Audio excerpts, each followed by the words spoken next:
जैसे हमने equation of motion पढ़ी थी, v बराबर u plus a t, s बराबर u t plus half a t square और v square u square plus 2s। तो उसी तरह की equation of motion circular motion के लिए भी होती हैं। आज इनको ड्राइव करना सीखेंगे, सिंपल होती हैं। जैसे आपको लेके चलना है, जैसे वहाँ पर हमारा a बराबर क्या होता था, dv अपॉन dt। सिमिलरली यहाँ पर क्या होता है, अल्फा बराबर D omega by d T. ठीक है, इसको लेके चलते हैं। तो डी ओमेगा बराबर क्या आ गया, अल्फा डी टी। ठीक हो गया। अब इसको इंटीग्रेट कर लेते हैं। D omega is equal to integration of alpha d t. माना जब टाइम जीरो था तो बॉडी की प्रारंभिक या इनिशियल जो एंगुलर वेलोसिटी है, कोणीय वेग था, वो माना ओमेगा नॉट था या ओमेगा जीरो कह सकते।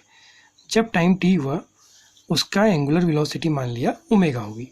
तो डी ओमेगा का इंटीग्रेशन तो क्या हो गया, ओमेगा, ओमेगा जीरो से ओमेगा। अल्फा का इंटीग्रेशन होगा नहीं, बाहर आ जाएगा डी टी। और इसको रख देंगे यहाँ पर, तो ओमेगा माइनस ओमेगा जीरो बराबर अल्फा डी टी का हो गया टी जीरो टू टी। तो ये सॉल्व करके आता है omega minus omega zero alpha t minus zero. तो omega minus omega zero alpha t या omega equal to omega zero plus alpha t. तो बच्चों ये तो फर्स्ट इक्वेशन ऑफ मोशन थी। देखो इसकी तुलना करो आप, v बराबर u प्लस ए टी से याद करने की जरूरत नहीं है। v होता था अंतिम वेग, यहाँ पर अंतिम वेग हमने ओमेगा मान लिया। u होता था प्रारंभिक वेग, यहाँ पर इनिशियल एंगुलर स्पीड को हमने ओमेगा मान लिया। वहाँ a होता था, यहाँ अल्फा, वहाँ t है तो t तो दोनों जगह एक रहता है, तो दोनों आपस में जुड़ी हुई हैं। अब दूसरी इक्वेशन को देखें। ओमेगा बराबर हमने पढ़ा था D theta upon D T, जैसे v बराबर D S by d T होता है। फिर डी थीटा को क्या लिख सकते हैं, ओमेगा डी टी। ठीक हो गया। तो डी थीटा ऐसे छोड़ देते। ओमेगा अभी हमने पढ़ लिया, omega zero plus alpha T, ये इसकी फर्स्ट इक्वेशन होती है। इसको सॉल्व करेंगे तो क्या आएगा, omega zero D T plus alpha T D T. ठीक हो गया। अब इसको भी इंटीग्रेट कर देंगे। इंटीग्रेशन की लिमिट आपको आप आंदा ही गया होगा अंदाजा। माना जब टाइम जीरो था, इसको यहाँ भी कर लेते हैं, अल्फा और का टी के रिस्पेक्ट में तो होगा नहीं, टी और डी टी, अल्फा बाहर आ जाएगा तो पहले ही रख लेते हैं। जब टाइम जीरो था तो माना उसका इनिशियली उसका जो ये कोण हम लेते हैं थीटा, ये माना जीरो था। ठीक है। और जब टाइम टी हुआ, माना वो उसका एंगुलर डिस्प्लेसमेंट या कोणीय विस्थापन थीटा हो गया। तो डी थीटा का थीटा हो गया थीटा टू जीरो से थीटा। ओमेगा जीरो भी बाहर आ जाएगा, तो डी टी का इंटीग्रेशन आप सीधे टी भी लिख सकते हैं। और अल्फा इसको टी की पावर वन कर लें तो one plus one upon one plus one. ठीक हो गया। तो ये तो आ गया थीटा माइनस जीरो बराबर omega naught T minus zero plus alpha t square by to, और लिमिट हो गई आपकी जीरो से टी।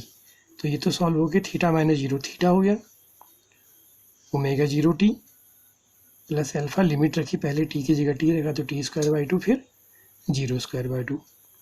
तो theta equal to omega zero t plus alpha t square by two या हाफ अल्फा टी स्क्वायर। देखो बच्चों ये इक्वेशन भी बिल्कुल उससे मिल रही है।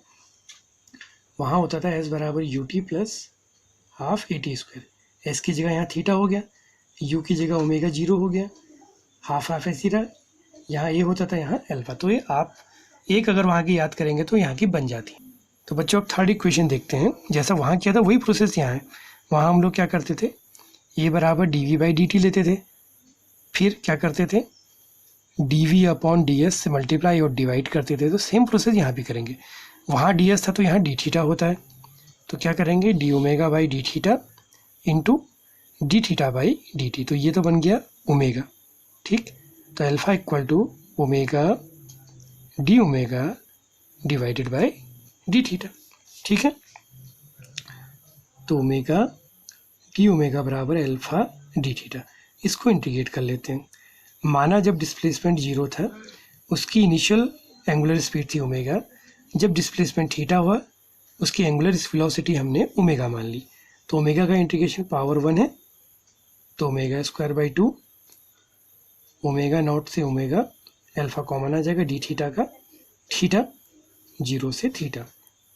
तो अपर लिमिट रखी पहले minus lower limit, same process यहाँ upper limit minus lower limit. तो ये सॉल्व करके क्या आ गया, omega square minus omega 0 square by 2 is equal to alpha theta. तो omega square minus omega 0 square equal to alpha theta, omega square equal to omega 0 square plus 2 alpha theta. अब इसकी तुलना करो, वहाँ पर क्या आती थी, वी स्क्वायर की जगह ओमेगा स्क्वायर, ठीक है, यू स्क्वायर की जगह ओमेगा 0 स्क्वायर प्लस 2as आता था, ए की जगह यहाँ अल्फा, इसकी जगह थीटा। तो फिर आपने कंपेयर करके निकाल लिया। तो बच्चों ये टॉपिक हमारा कंप्लीट हो गया। अब इसमें कोई भी टॉपिक हमारे बचे नहीं है, फिर हम इसके कल से न्यूमेरिकल से देखेंगे।